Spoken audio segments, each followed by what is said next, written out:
It lost an unspecified number of fighter jets during clashes with Pakistan. Pakistan ने पहले दिन ही बता दिया था जहाज़ों को मार गिराया. This is what Pakistan said.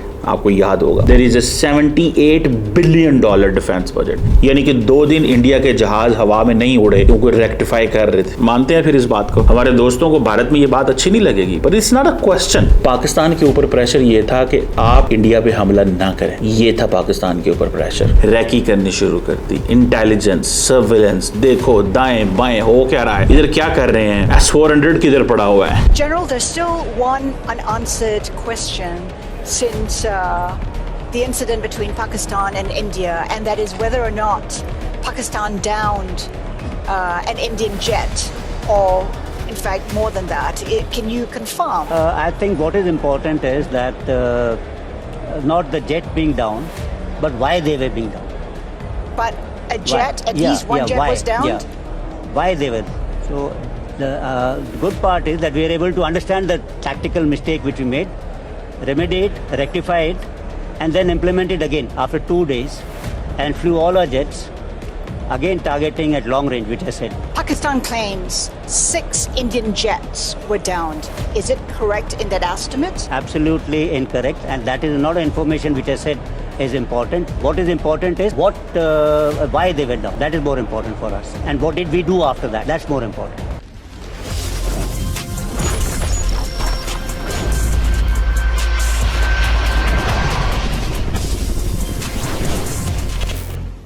Ji hello दोस्तों, मैं हूं कमर चीमा. उम्मीद है आप लोग ठीक होंगे. दोस्तों, भारत के chief of defence staff general Anil Chauhan, जो कि शंग्रीला ला डायलॉग सिंगापुर में हो रहा है, वहाँ पे उन्होंने ब्लूमबर्ग को एक इंटरव्यू दिया और उसमें ये कहा है कि it lost an unspecified number of fighter jets during clashes with Pakistan. It's an important development in a sense. जो सबसे important चीज़ यह है कि इंडियन मिलिट्री ने फर्स्ट टाइम ये कंफर्म किया है दैट कि इसने India lost an unspecified number of fighter jets. So this is not one jet, unspecified number. Number नहीं बता रहे, प्लेटफॉर्म नहीं बता रहे कि कौन कौन सा जेट था. राफेल था, मिग थे, जैगुआर था, कौन सा था, मतलब पता चलता उस हवाले से.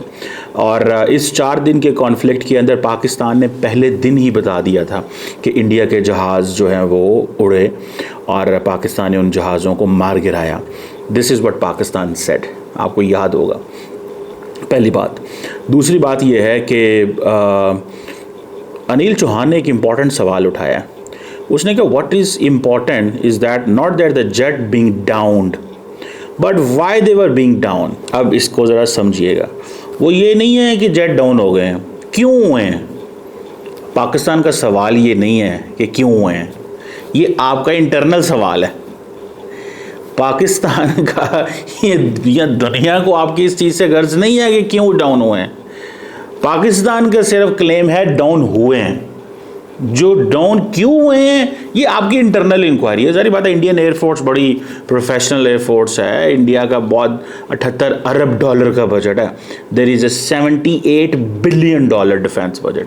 $78 बिलियन का डिफेंस बजट है. पाकिस्तान का कितना? $9 अरब, $10 अरब हार्डली.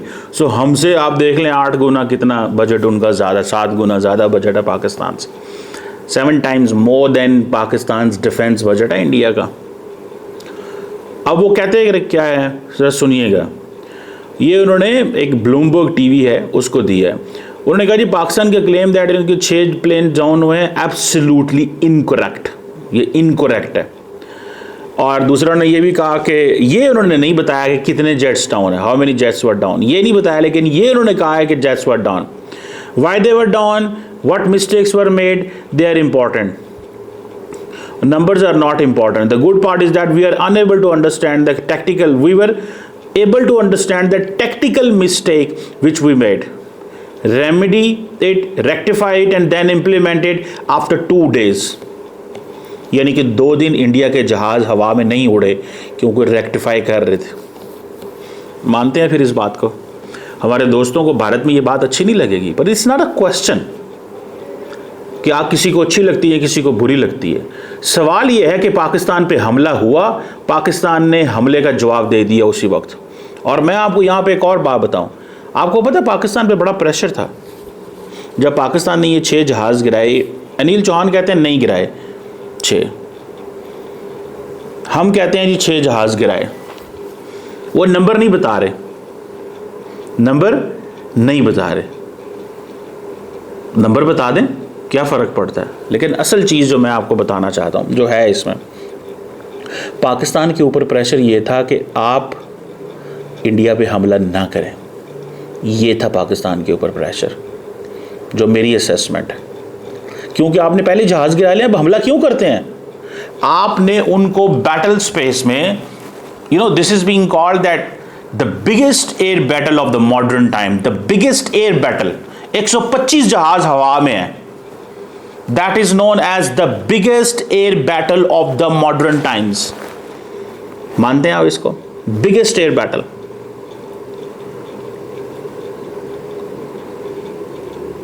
अब वो क्या कह रहे हैं, हम पे हमला, प्रेशर था, लेकिन पाकिस्तान ने उस प्रेशर को कैसे ठीक किया उसका भी मैं आपको इंटरेस्टिंग स्टोरी सुनाता हूं।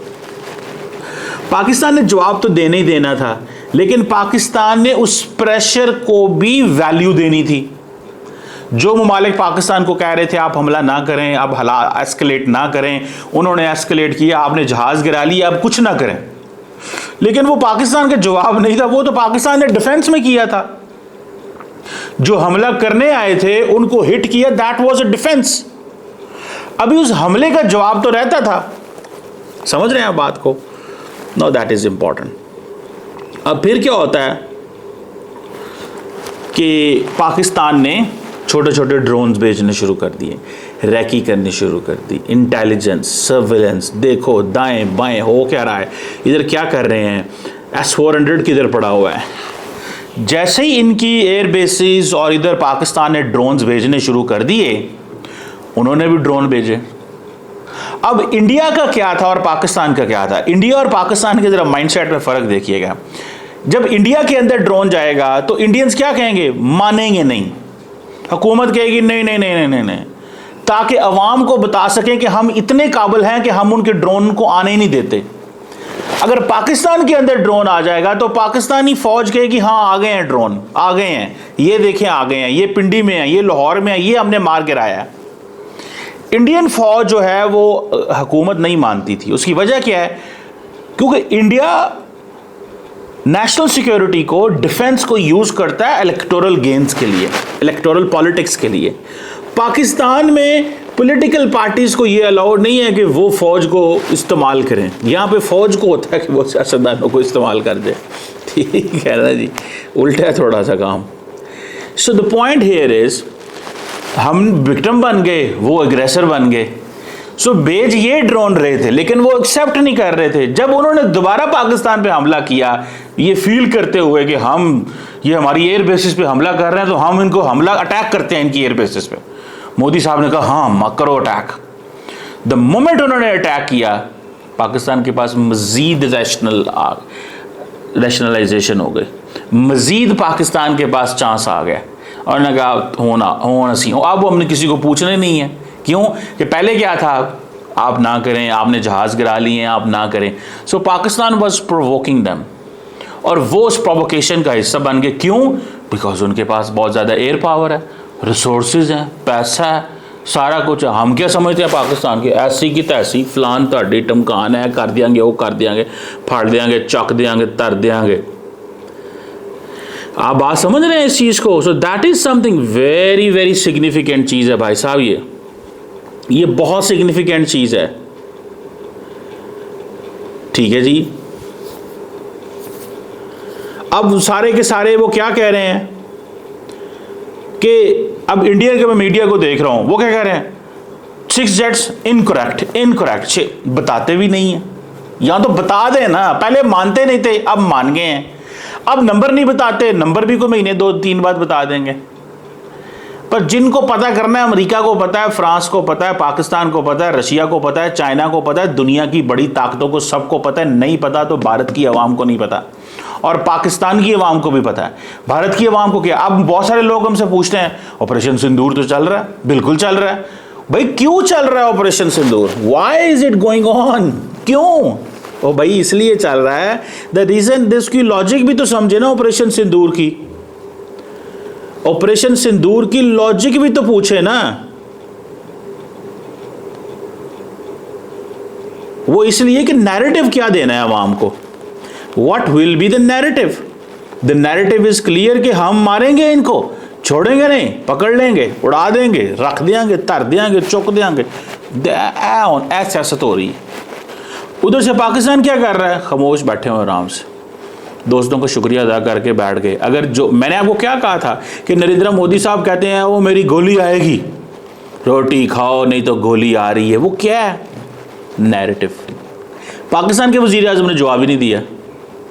सो जो हमारे दोस्त इंडिया में देख रहे हैं उनको पता होगा कि क्यों जवाब नहीं दिया, क्योंकि पाकिस्तान उस रेटरिक का हिस्सा नहीं बनना चाहता। पाकिस्तान ने जो बैटलफील्ड के अंदर चीजें जीती हैं वो नहीं चाहते कि नैरेटिव की जंग में हम लेके आए। हमारे बैटलफील्ड का नैरेटिव ऑलरेडी दुनिया के पास जा चुका हुआ है। Getting a point. इंडिया क्या चाहता है, इंडिया एक नया नैरेटिव बनाना चाहता है। और पाकिस्तान क्या कहता है, पाकिस्तान कहता है देखें ये एग्रेसिव हैं, ये हमें रोज धमकियां देते हैं, ये हमें मारने की बातें करते हैं। अब दुनिया इस चीज़ों को समझती है कि यार ये तो मारने की बातें करते हैं, ये तो इन्फ्लेमेटरी पॉलिटिक्स कर रहे हैं, ये कहते हैं कि हम आपके यूथ को धमकियां देंगे, आपके बंदों को मारेंगे। इंडिया इस चीज़ से बड़े खुश होते हैं।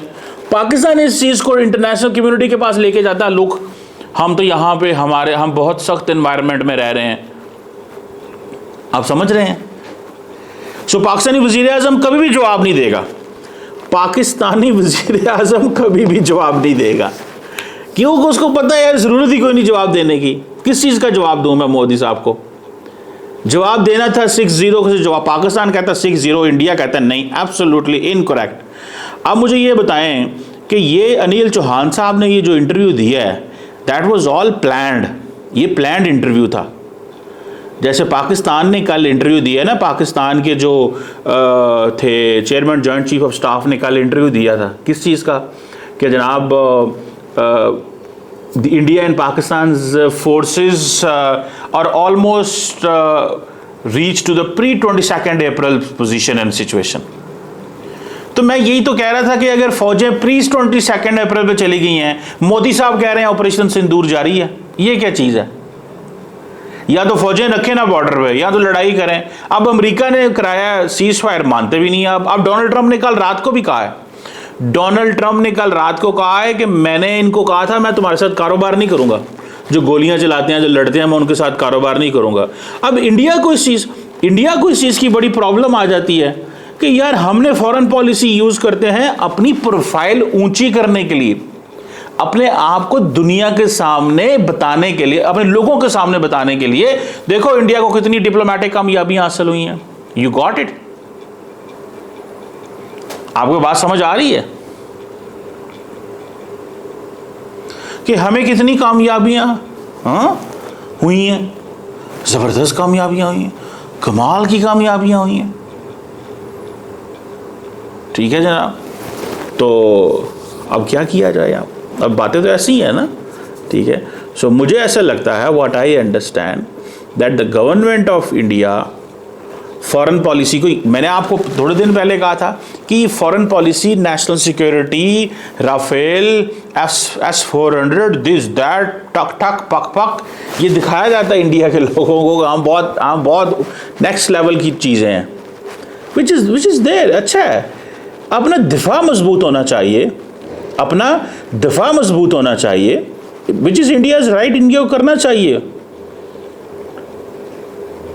अब ये इतनी बेइज्जती वाला प्रोग्राम चल रहा है कि वहाँ सुशांत सिंह और इस तरह जितने ये हॉक्स हैं इंडिया के अंदर, हॉक्स हैं।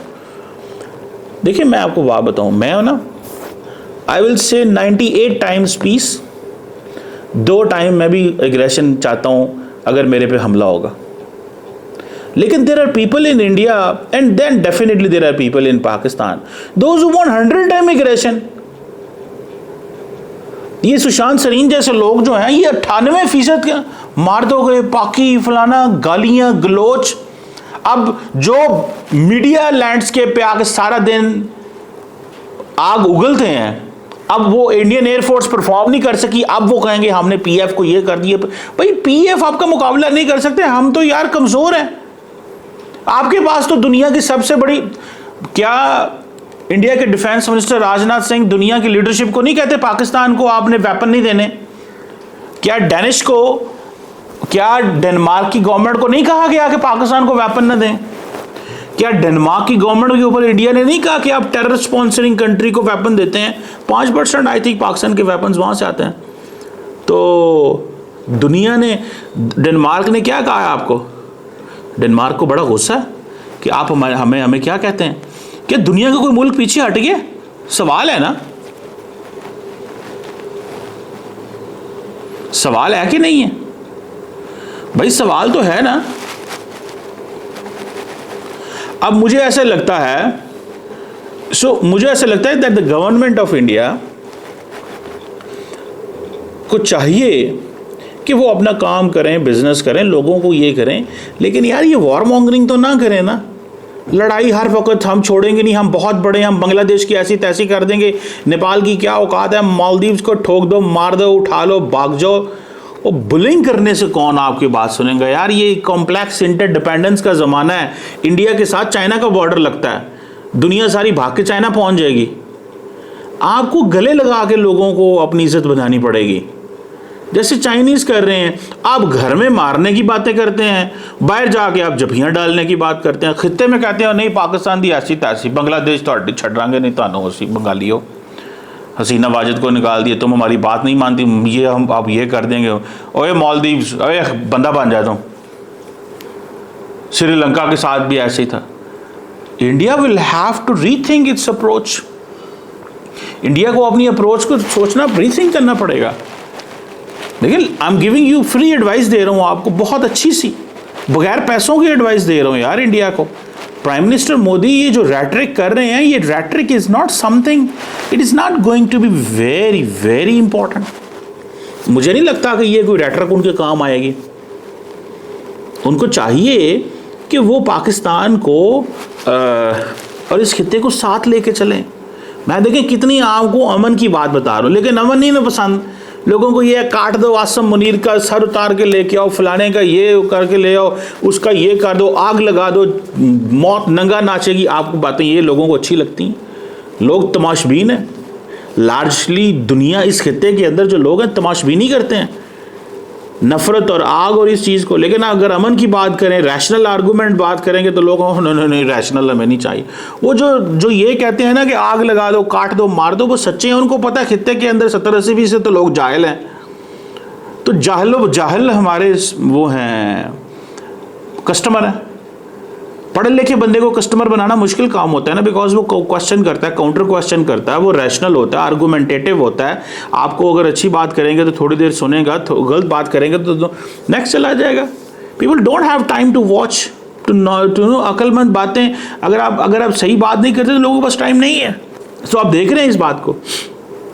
तो मुझे ज़ाती तौर पर यह लगता है कि ये जो अनिल चौहान साहब ने बात की है, पाकिस्तान इसको अपनी जीत समझता है।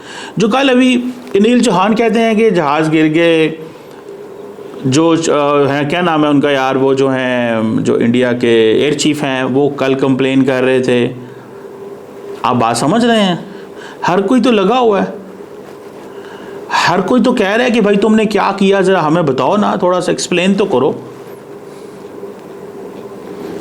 सो मेरा ख्याल है the most important thing for us is कि that the government of Pakistan and the government of India, the only way is talk, engage करें, बात करें, डायलॉग करें।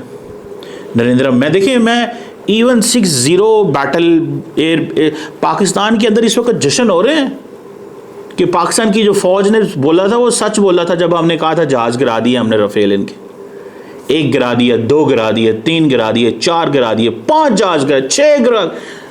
ये 5 जहाज टीवी पे आए थे, 6ठा वज़ीर-ए-आज़म ने बाद में ऐलान किया था। हो सकता है कल को हालात बेहतर हों तो इंडिया मान जाए कि हाँ 6 ही गिरे थे। लेकिन देखें जहाज तो गिर गया ना, राफेल तो गिर गए। ये है इम्पॉर्टेंट चीज़ और that is important thing. Let's see क्या होता है, चीज़ें कैसे अनफोल्ड होती हैं। बट अनिल चौहान साहब का मानना कि जहाज़ गिरे, दैट इज़ गुड, अच्छा है। हकीकत दुनिया, अगर खुदा न खास्ता पाकिस्तान के जहाज़ गिरे होते तो पाकिस्तान को भी बता देना चाहिए था। फैक्ट है, छोटी जंग हुई है, 4 दिन की जंग हुई है, 4 दिन का कॉन्फ्लिक्ट हुआ, उसके बाद मामला ठीक हो गए, वी शुड अप्रिशिएट। लेकिन खुदारा इन जहाज़ों के ज़रिए अपनी इलेक्शन ना जीतें, S-400 के ज़रिए इलेक्शन ना जीतें। ये इंडियन अवाम को आप ज़रूर चूना लगा रहे हैं, लेकिन लंबा ना लगाएं, थोड़ी देर के लिए लगाएं। इंडिया वैसे ही यार बड़ी इकॉनमी है, बहुत सारी प्लस पॉइंट हैं उनके लिए एक्सप्लेन करने के लिए। India should enjoy all that rather के आप ये कहते रहें कि इन चीज़ों में। ठीक है जी, थैंक यू।